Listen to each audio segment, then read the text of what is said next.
کہتے نیکی کر دریا میں ڈال، اس کا فائدہ نکلے گا۔ آپ یہ مت سمجھے کہ میں نے احسان کیا تھا اور اس کا بدلہ نہیں ہوا، نہیں، آپ بدلہ مانگے نہیں۔ وَلَا تَمْنُن تَسْتَكْثِرْ، اس لیے احسان نہ کرے کہ تمہیں زیادہ دے، اس لیے احسان کرے کہ اللہ نے توفیق دی، اس لیے احسان کرے کہ ایک نیکی محفوظ ہو جائے، اس لیے احسان کرے کہ اللہ اس کا بہترین بدلہ دے۔ سینہ بڑا رکھو ذرا، سینہ بہت بڑا ہونا چاہیے۔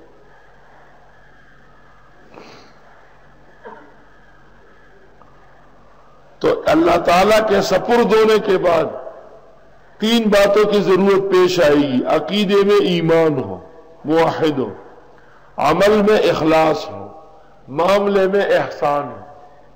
ایک لفظ خزانہ ہے تفسیر کا، بلا من اسلم وجہہ للہ، جس نے سپرد کیا اپنے آپ کو اللہ کے، وہو محسن، اور وہ احسن العلوم میں تفسیر بھی پڑھ چکا ہو، احسنی ہو۔ اس کو تب تو پتہ چلے گا، ورنہ تو لیلا و مجنون کے قصے دنیا سناتی ہے۔ وہو محسن کے تین مطلب ہوتے ہیں، ایک ہے وہو مؤمن، دوسرا محسن کا معنی ہے وہو مخلص۔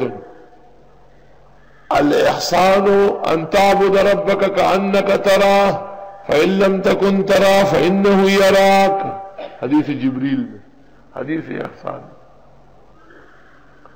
اور تیسرا معنی جو ظاہری لفظ کا ہے، احسان کرنا کسی کے عوض کے بغیر اس کے ساتھ بہترین برتاؤ کرنا۔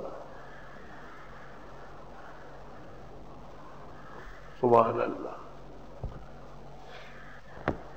فَلَهُ أَجْرُهُ عِندَ رَبِّهِ، پس اس کے لیے اجر ہوگا رب کے ہاں، وَلَا خَوْفٌ عَلَيْهِمْ وَلَا هُمْ يَحْزَنُونَ، نہ یہ خوف زدہ ہوں گے نہ یہ غمگین ہوں گے۔